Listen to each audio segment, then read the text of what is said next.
तो आज का जो हमारा शेयर रहने वाला है वो है एथर एनर्जी लिमिटेड। शेयर में 1.56% का तेजी आते हुए देखने को मिला। शेयर तो ओपनिंग तो बहुत ही मतलब लाजमी हुआ था कि एक लेवल्स में बैठा है शेयर, लास्ट मोमेंट पे ये जो सर्ज हुआ है ना, इसके पीछे का मैं आपको रीज़न बताऊंगा। पहली चीज़ तो रिटर्न हम देख लेते हैं। 6 मंथ्स में शेयर ने 89% का रिटर्न दिए हैं, 1 ईयर के टाइम फ्रेम में 223% का सम क्रेजी रिटर्न मिल रहा है कंपनी में। बट यहाँ चीज़ है कि अंडरस्टैंड कर लो, कभी भी याद रखो, कोई भी शेयर हो, हर एक लेवल्स में भागता भागता भागता उसके बाद जो गिरावट आती है ना, उसको फिर अलग लेवल का गिरावट आता है। तो ये चीज़ भी ध्यान पे रखिएगा। अब आते हैं कंपनी के रिजल्ट्स में। कंपनी के रिजल्ट्स अनाउंसमेंट हो गए हैं, तो कैसे रहे इस बार कंपनी के Q1 के रिजल्ट्स, आइए जानते हैं। सारे फिगर्स हैं करोड़ में होंगे, और क्या हमें आफ्टर द रिजल्ट्स एक मूवमेंट आते हुए देखने को मिल सकता है क्या, लाइक अपवर्ड मूवमेंट, या फिर एक बड़ी गिरावट के लिए तैयार हो रहा है शेयर। चीज़ों को अंडरस्टैंड करते हैं।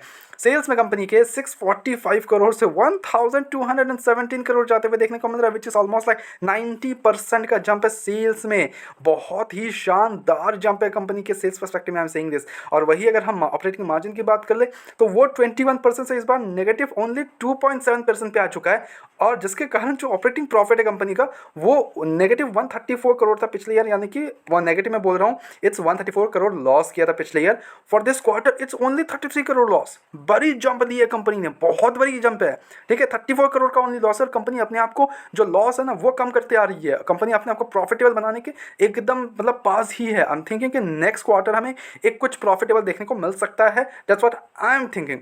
अब ये नहीं हो सकता कि नेक्स्ट क्वार्टर कुछ अलग रिजल्ट्स आ जाए या फिर बहुत बुरे हो जाए, कुछ अलग, कुछ एक्स्ट्राऑर्डिनरी हो जाए, तो वो अलग बात है। Otherwise what I am thinking है इसके नेक्स्ट क्वार्टर में या फिर तो उसके नेक्स्ट क्वार्टर हमें प्रॉफिटेबल होते हुए देखने को मिल सकती है company. That will be big achievement for this company. Okay, यहाँ पे अगर हम बात कर लें अदर इनकम में, तो वहाँ पे एक 43 करोड़ देखने को मिला, जो कि पिछले ईयर 28 करोड़ था, जिसके कारण जो प्रॉफिट बिफोर टैक्स है कंपनी का वो 178 करोड़ लॉस किया था पिछले ईयर, वो इस बार ओनली 50 करोड़ पे लॉस पे आ चुका है। Only 51 crore approximate saying this, 51 crore का लॉस फॉर दिस क्वार्टर। बहुत ही शानदार सर्ज आया है, और टैक्स तो ऑब्वियसली जीरो है इस बार एज ऑलवेज। और यहाँ पे नेट प्रॉफिट में आ चुके हैं कंपनी का ओनली एंड ओनली 178 करोड़ से पिछले ईयर का, और इस बार हमें 50 करोड़ का लॉस देखने को मिल रहा है। तो what I am thinking here इसके नेक्स्ट क्वार्टर और उसके नेक्स्ट क्वार्टर एक प्रॉफिटेबल होते हुए देखने को मिल सकती है हमें कंपनी ने काफ़ी शानदार रिजल्ट्स डाले हैं इस बार के, बहुत ही शानदार रिजल्ट्स है। Even the earning per share is improving well, negative 4.79 से नेगेटिव 1.33 हो चुका है, काफ़ी शानदार यहाँ पे जंप है। तो एक्चुअली मैं आई एम सेइंग दिस के results is actually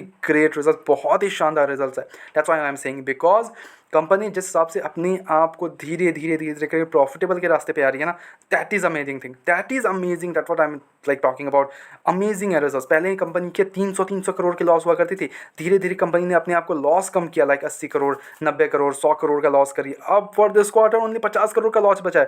that's what I am thinking कि नेक्स्ट क्वार्टर या फिर उसके नेक्स्ट क्वार्टर हमें प्रॉफिटेबल होते हुए देखने को मिल सकती है। और अगर प्रॉफिटेबल हो गई कंपनी तो धीरे धीरे अपने आप को प्रॉफिटेबल की तरफ लेते हुए जा सकती है। और यहाँ पे बट यहाँ एक चीज़ अंडरस्टैंड कर लो कि ऑलरेडी कंपनी का जो मार्केट कैप है, प्रॉफिटेबल हुए बिना ही 50,000 करोड़ का मार्केट कैप टच कर दिया कंपनी ने। ठीक है, नो डाउट इन इसके रिजल्ट्स बन रहे हैं, बहुत अच्छे रिटर्न्स बन रहे हैं, कोई डाउट नहीं है। बट ये जो सर्ज आ रहा है ना, वो धीरे धीरे एक लेवल्स पे आके बर्स्ट कर जाएगा, ये चीज़ अंडरस्टैंड कर लो। ठीक है, बिकॉज 50,000 का वैल्यूएशन पहले ही मिला हुआ है, तो एक एक्सपेंसिव वैल्यूएशन पे ऑलरेडी ट्रेड कर रही है कंपनी।